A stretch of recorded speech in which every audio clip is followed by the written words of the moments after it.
Bonjour chers auditeurs et bienvenue pour cette autre vidéo. Aujourd'hui, je vais vous parler de l'enlèvement des croyants selon les Écritures. Dans le chaos mondial actuel, nous entendons beaucoup parler de l'enlèvement des croyants. Malheureusement, beaucoup de ces scénarios proposés ne sont pas conformes aux Écritures. Il y a beaucoup d'enseignements erronés à cause d'une très mauvaise interprétation de la prophétie de Daniel, chapitre 9, des versets 24 à 27. Donc, à cause de cette compréhension déformée, qui, je crois, vise à tromper les croyants, beaucoup de fausses informations non bibliques circulent parmi les croyants et les éloignant de la vérité des Écritures. Maintenant, la question n'est pas d'abord quand, selon le système théologique, mais où la Bible place clairement cet événement. Alors, lorsque nous laissons parler les textes eux-mêmes, l'enlèvement apparaît comme un événement directement lié au retour visible et glorieux de Jésus-Christ, et non comme un événement séparé des autres événements de la fin. L'apôtre Paul écrit dans sa première épître aux Thessaloniciens, chapitre 4, et les versets 16 à 17, « En effet, au signal donné, sitôt que la voix de l'archange et le son de la trompette divine retentiront, le Seigneur lui-même descendra du ciel, et ceux qui sont morts unis à Christ ressusciteront en premier lieu. Ensuite, nous qui serons restés en vie à ce moment-là, nous serons enlevés ensemble avec eux dans les nuées pour rencontrer le Seigneur dans les airs. Ainsi, nous serons pour toujours avec le Seigneur. »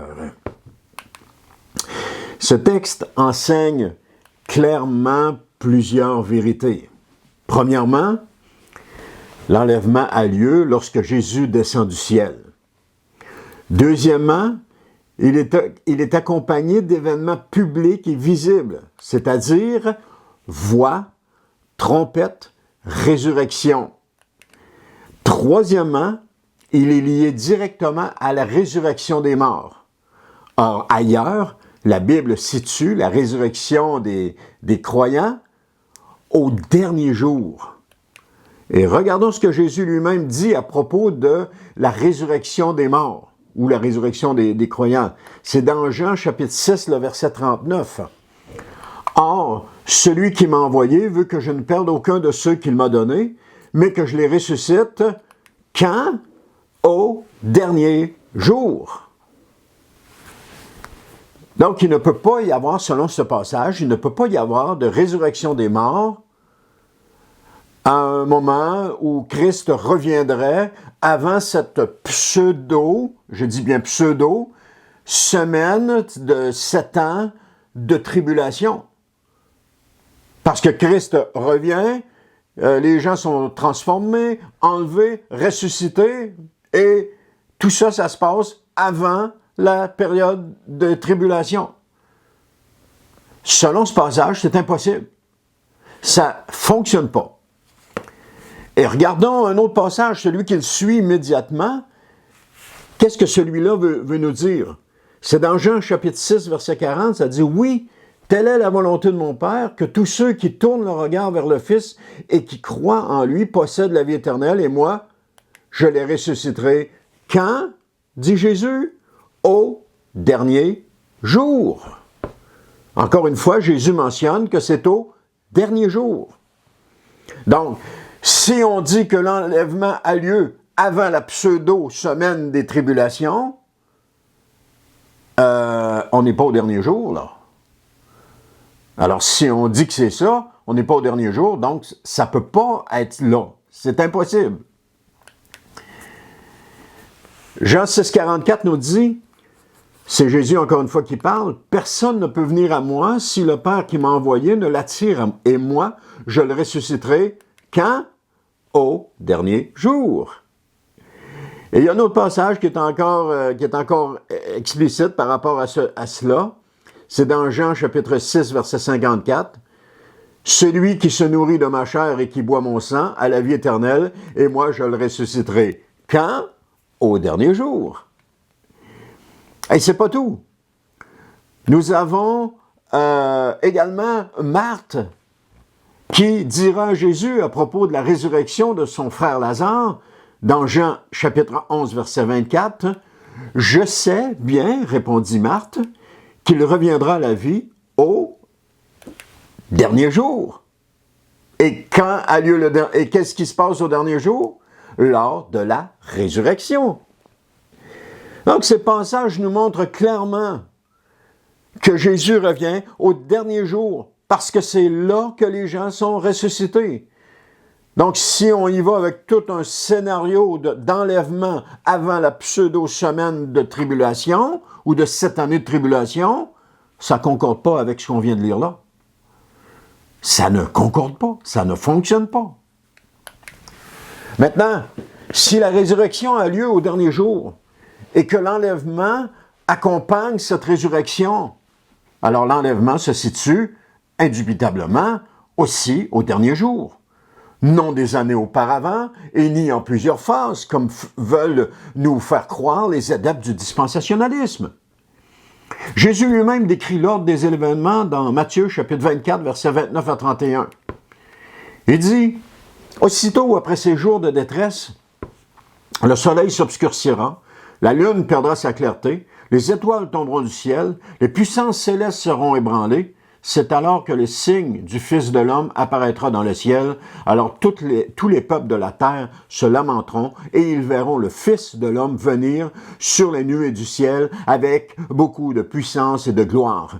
Il enverra ses anges rassemblés au son des trompettes éclatantes, ses élus des 4 coins du monde, d'un bout à l'autre de l'univers. » Donc, encore une fois, on ne parle pas de retour de Jésus avant une soi-disant semaine de tribulation. On parle de retour de Jésus unique au dernier jour.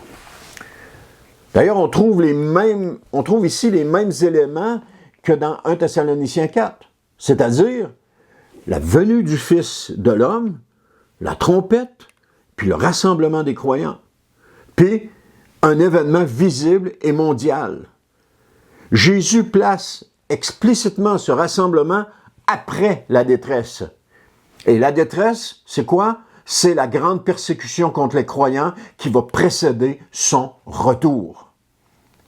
Et ce qui est intéressant aussi, c'est que le dispensationalisme veut nous faire croire à un grand réveil avant le retour du Seigneur Jésus, alors que ici, dans ce passage qu'on voit, c'est une grande persécution avant le retour du Seigneur Jésus. Un grand moment où est-ce que les croyants vont souffrir. Donc, qui je dois croire? La parole de Dieu ou les doctrines humaines? Ici, ce qu'on vient de voir jusqu'à maintenant, c'est clair. Le retour de Jésus se fait au dernier jour. Et pas ailleurs, et pas autrement. Donc, Jésus n'introduit aucune période intermédiaire. Et ça montre que l'enlèvement correspond au rassemblement final du peuple de Dieu lors de la venue du Christ.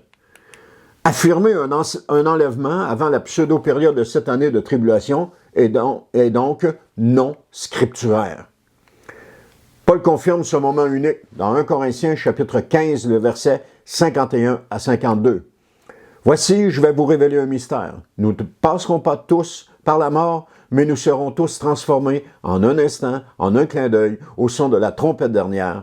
Car lorsque cette trompette retentira, les morts ressusciteront pour être désormais incorruptibles, tandis que nous serons changés. » La transformation des croyants se produit à la dernière trompette. Donc, pour être logique un petit peu, là, une dernière trompette ne laisse pas de place à d'autres étapes, laisse pas de place à d'autres trompettes. Quand tu dis « c'est ma dernière heure de travail », ça laisse pas place à dire « ah, ben, il faut que je fasse encore 4 heures de travail ». Non, c'est ta dernière heure. Après, tu retournes à la maison, tu vas te reposer. Donc, une dernière trompette ne laisse pas place à d'autres étapes ultérieures qui sont séparées. Cette transformation correspond au moment où la mort est définitivement vaincue. nous dit 1 Corinthiens 15:54, ce qui correspond à l'accomplissement final du salut. Alors, certains pasteurs, évangélistes et enseignants de la parole de Dieu affirment à tort que c'est l'enlèvement qui se produit en un instant, en un clin d'œil. Et ça, vous l'avez certainement entendu déjà, moi je l'ai entendu à plusieurs reprises. Pouf, on va t'enlever en un instant, en un clin d'œil. Pouf! Alors que le texte dit explicitement que c'est la transformation des corps qui seront transformés rapidement. La Bible présente le retour de Christ comme un événement unique où se produit simultanément la délivrance des croyants, la résurrection et le jugement des impies. 2 Thessaloniciens, chapitre 1, versets 6 à 10, enseigne que lorsque Jésus apparaît, il accorde le repos aux croyants et exerce le jugement sur les rebelles au même moment. Jean 5, versets 28 à 29, parle aussi d'une seule heure où tous les morts sortent des tombeaux, les uns pour la vie, les autres pour le jugement. Donc l'Écriture ne décrit pas deux venues distinctes, séparées par plusieurs années. D'ailleurs, prétendre cela, c'est complètement faux. C'est sortir les versets de leur contexte ou encore de tordre les Écritures pour leur faire dire une chose que nous voulons qu'elles disent.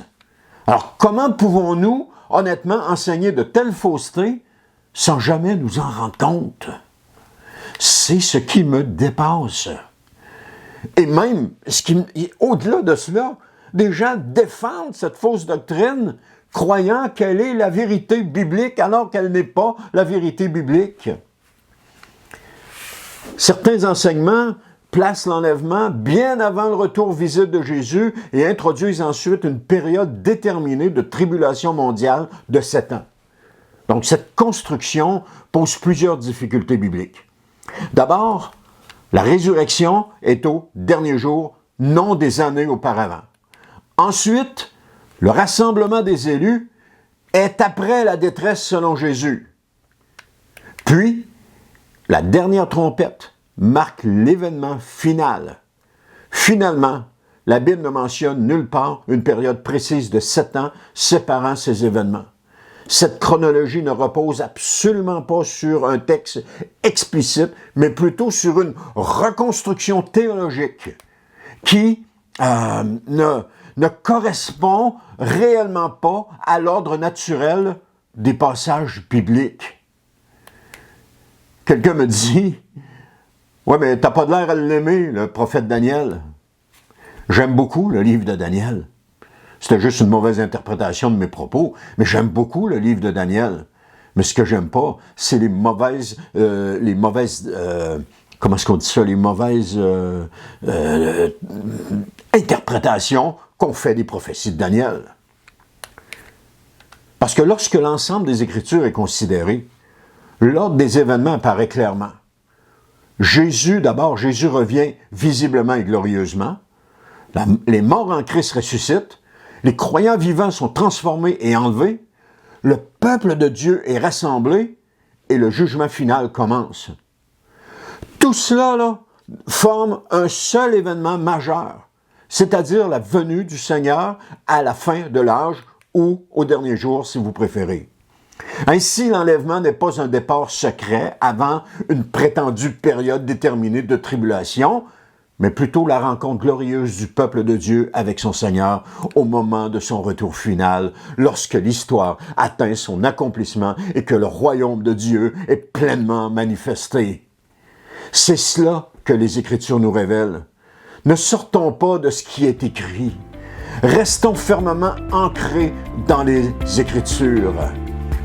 Alors merci frères et sœurs d'avoir été là pour cette autre vidéo. On se dit à la prochaine.